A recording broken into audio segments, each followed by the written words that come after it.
Private হসপিটালগুলোতে lakh lakh টাকা নিয়ে নেওয়া হয়েছে, যাদের অলরেডি ডিসচার্জ করা হয়েছে।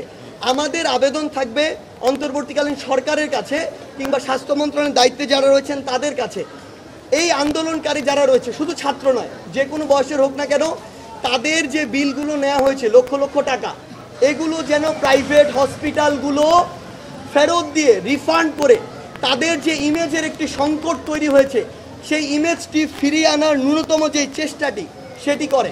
এবং বিভিন্ন প্রাইভেট হসপিটালে গিয়ে আমরা যেটি দেখেছি যে প্রাইভেট হসপিটালে রোগী প্রায় নেই বললেই চলে, দু একটি প্রাইভেট হসপিটাল ছাড়া সকল রোগী এখন সরকারি হসপিটালে, কারণ ওই মানুষগুলো আসলে আর্থিকভাবে তাদের ওই সামর্থ্য যেটি সেটি নেই। সেই জায়গা থেকে আমাদের একটি দাবি থাকবে যে ওই যে প্রাইভেট হসপিটালগুলোতে এখনও যারা রয়েছে, যদিও আমরা দেখেছি যে একটি স্বাস্থ্য অধিদপ্তর বা স্বাস্থ্য মন্ত্রণালয় থেকে একটি প্রজ্ঞাপন দেওয়া হয়েছে যে সকল জায়গায় তাদের যত রকমের খরচ রয়েছে সেটি যেন মৌকুফ করা হয়, এবং যদি তারপরও প্রাইভেট হসপিটালগুলোতে কিছু বিল নেয় সেটি যেন ন্যূনতম একটি মেডিসিন বিল নেয়। সেই জায়গায় আমাদের আবেদন থাকবে যে প্রত্যেকটি জায়গায়, হোক সরকারি হোক বেসরকারি, হসপিটালগুলোতে যেন যারা আন্দোলনকারী রয়েছে, যে বয়সেরই হোক না কেন, আন্দোলনকারী যারা রয়েছে ঢাকার হোক ঢাকার বাইরের হোক, সকলের এই চিকিৎসা ফিটি যেন মৌকুফ করা হয়, কিংবা যদি সেখানে কোনো পেমেন্ট করা প্রয়োজন হয় সেটি যেন রাষ্ট্র সেই দায়িত্বটি নেয়। এটি একটি কথা। আরেকটি কথা হচ্ছে, আমাদের অনেক আন্দোলনকারী রয়েছে কিংবা অনেক সমন্বয়ক সহ সমন্বয়ক রয়েছে, কিংবা ইভেন এখন আমরা দেখছি যে নতুন বিভিন্ন গ্রুপ তৈরি হচ্ছে যারা কেউ ভালো উদ্দেশ্যে কেউ অন্য কোনো অসৎ উদ্দেশ্যে আসলে হসপিটালগুলোতে প্রচুর পরিমাণে পরিদর্শনে যাচ্ছে। এটি যাওয়ার বেশ কিছু সমস্যা রয়েছে, তাদের অনেক বড় সংখ্যা যাচ্ছে, যেটি আমাদের ওইখানকার আসলে স্বাস্থ্যগত যে নিরাপত্তা কিংবা পরিচ্ছন্নতা এই ইস্যুটিকে সমস্যা করে। অনেকে খাবার দিতে টিম নিয়ে যাচ্ছে, অনেকে পুরো মিডিয়া টিম নিয়ে যাচ্ছে সেখানে। আমাদের আপনাদের কাছে রিকোয়েস্ট এবং আপনাদের মাধ্যমে সকলের কাছে রিকোয়েস্ট, আমরা ওই হসপিটালের ভিতরের যে নিরাপত্তা কিংবা স্বাস্থ্যগত যে ঝুঁকি, এই বিষয়গুলো মাথায় রেখে সেখানে যেন পর্যাপ্ত যতটুকু আমাদের হাইজিন মেনটেন করা উচিত সেটুকু যেন আমরা করি।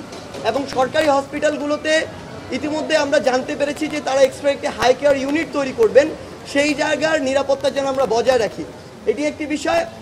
এবং আমাদের থেকে যেটি আমরা এই হসপিটালগুলোতে ঘুরে যেটি দেখেছি, আসলে আমাদেরকে শোনানো হয়েছিল ওই ফ্যাসিস্ট সরকার যতদিন ছিল যে আমাদের উপর নাকি শুধুমাত্র রাবার বুলেট ছোড়া হয়েছে। আপনি হসপিটালের বেডগুলোতে যান, কারা আছে, শরীরের এক পাশ দিয়ে বুলেট ঢুকেছে, আরেক পাশ দিয়ে বের হয়ে গিয়ে আরেকজনকে আঘাত করেছে, ওই বুলেটগুলো পর্যন্ত ব্যবহার করা হয়েছে। আপনি গিয়ে দেখুন এক একজন কীভাবে কাতরাচ্ছে। এই যারা একটি গণহত্যার মতো একটি বিষয়ের সাথে জড়িত ছিল, আমরা ছাত্র সমাজ এবং বৈষম্য বিরোধী ছাত্র আন্দোলন বলতে চাই, তাদের যেন এই গণহত্যার দায়ে বিচারটি দেশে এবং আন্তর্জাতিক মহল থেকে হয়, এই কথাটাই আমরা বলছি। এবং প্রাইভেট হসপিটালগুলোতে লাখ লাখ টাকা নিয়ে নেওয়া হয়েছে, যাদের অলরেডি ডিসচার্জ করা হয়েছে। আমাদের আবেদন থাকবে অন্তর্বর্তীকালীন সরকারের কাছে কিংবা স্বাস্থ্য মন্ত্রণালয়ের দায়িত্বে যারা রয়েছেন তাদের কাছে, এই আন্দোলনকারী যারা রয়েছে, শুধু ছাত্র নয়, যে কোনো বয়সের হোক না কেন, তাদের যে বিলগুলো নেওয়া হয়েছে লক্ষ লক্ষ টাকা, এগুলো যেন প্রাইভেট হসপিটালগুলো ফেরত দিয়ে রিফান্ড করে তাদের যে ইমেজের একটি সংকট তৈরি হয়েছে সেই ইমেজটি ফিরিয়ে আনার ন্যূনতম যে চেষ্টাটি সেটি করে। এটি আমাদের সকল প্রাইভেট হসপিটালের কাছে একটি আবেদন থাকবে। এবং সরকারি হসপিটালের মধ্যস্বত্বভোগী রয়েছে একটি গোষ্ঠী, প্রশাসন জানে ফ্রি দেওয়া হচ্ছে, রোগী জানে না ফ্রি দেওয়া হচ্ছে, রোগীকে বিভিন্নভাবে বোঝানো হচ্ছে এটা লাগবে এটা লাগবে।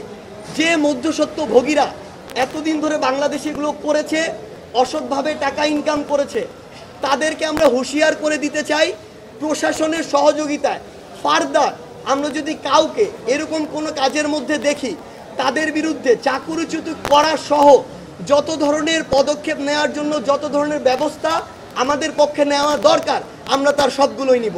ধন্যবাদ।